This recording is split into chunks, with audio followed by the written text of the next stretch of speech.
So, wir sind hier gerade auf der Sonneninsel, Schweiz auf dem Titicacasee, und haben einen Kollegen gefunden im Bus. Wir wollten jetzt hier kochen, Pasta mit Zucchini und Tomatensauce. Alles ist gut gegangen, haben alles gedacht, nur der Sauchau ist jetzt, wo das Wasser angefangen hat zu kochen, ausgelaufen. Ja, haben hier schön mit Sonnenuntergang essen und noch ein Bierchen geniessen. Ja, ist wohl nichts. Aber hey, jetzt gibt es einen warmen Tee und ein Bierchen nachher, wenn die Sonne untergeht.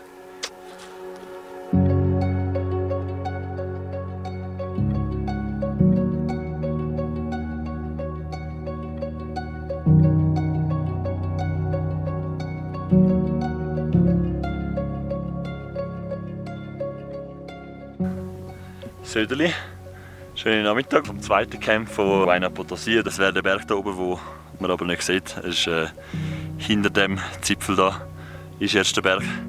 Es ist dann ein riesiger Gletscher, den werden wir da morgen überqueren.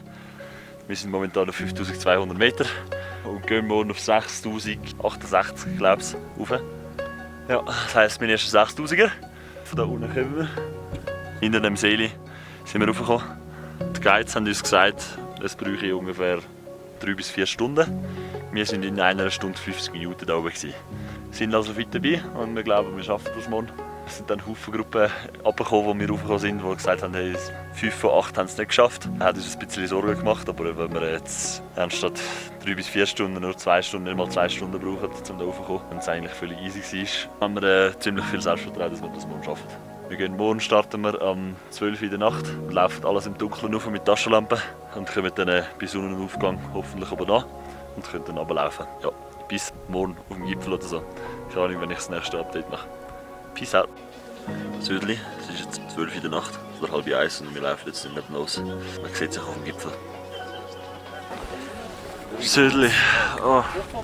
Guten Morgen von Huayna Potosí. Wir sind hier auf 6080 Meter. Ja, es ist wunderschön. Da unten das Orange da, das ist El Alto, das ist La Paz. Es ist kalt. Wir sind um 12 Uhr aufgestanden und um 1 Uhr losgelaufen. Jetzt ist irgendwie etwas, 5 Uhr irgendwie etwas. Es ist schon viel kalt. Ja, wir sind da unsere Achtergruppe und wir haben es alle geschafft. Hier oben auf dem Huayna Potosí. Mein erster 6000er. Let's go.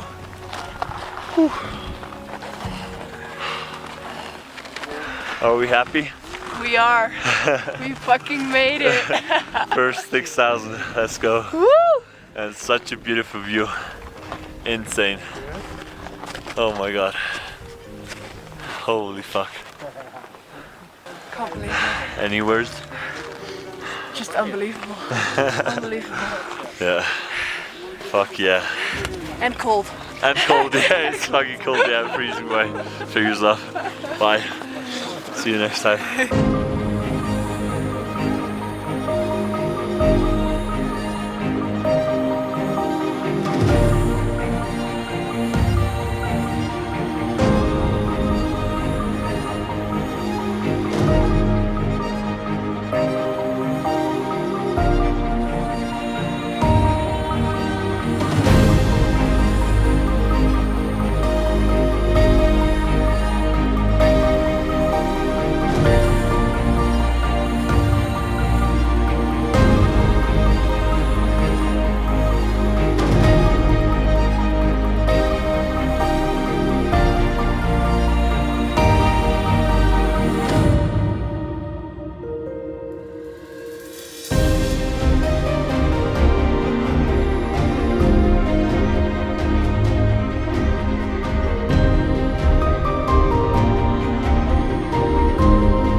Auch in La Paz.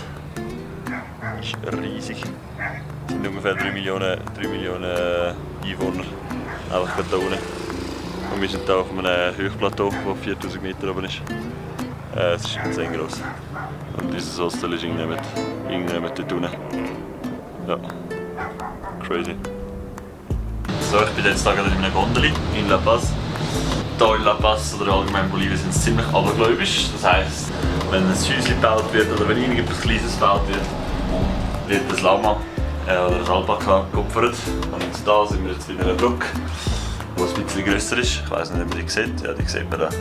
Und da steckt in jedem einzelnen Pfeiler steckt ein Mensch drin, der es lebendig geopfert haben. Wenn da größere Sachen gebaut werden, wie auch die Hochhäuser da hinten, dann werden da Obdachlose geholt. Wird ihnen versprochen, dass sie im toten Leben ein besseres Leben haben werden. Sie bekommen das Festmahl, werden betrunken gemacht und dann werden sie bei lebendigem Leib da in diesen Pfeilern zu Unterstunden einfach verbuddelt.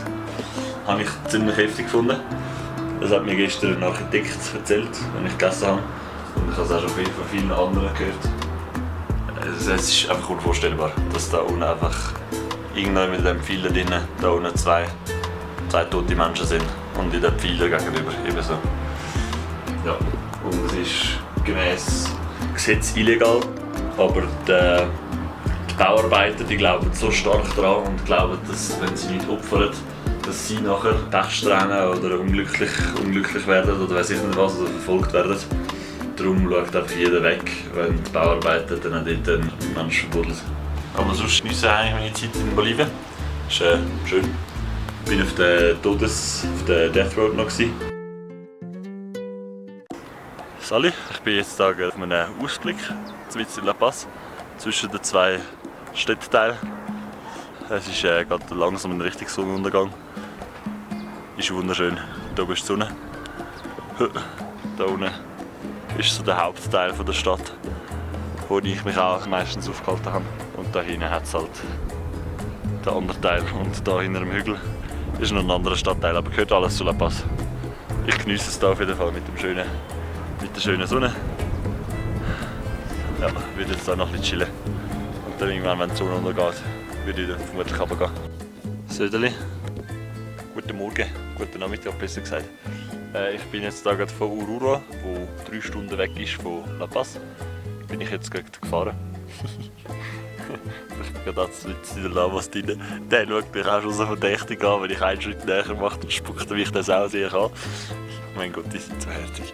Wirklich, wie die einen anschauen. Anyways, ich bin hier in einem Dorf, das Zavalla heisst. Und das ist gerade über der Salzwüste. Und ich versuche hier den weniger touristischen Weg zu nehmen, um zu diesem Salzplateau zu kommen.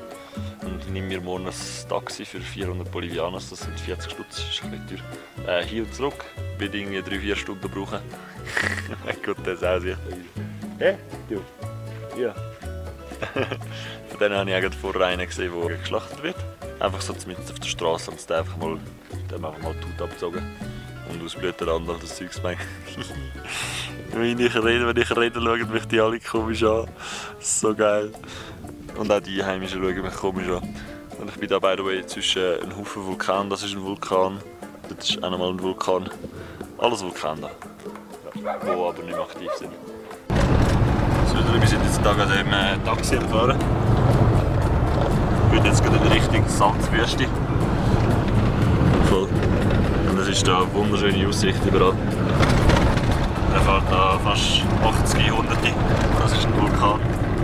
Da hinten. Das ist auch ein Vulkan da hinten. Das ist alles voller Vulkan. Südli.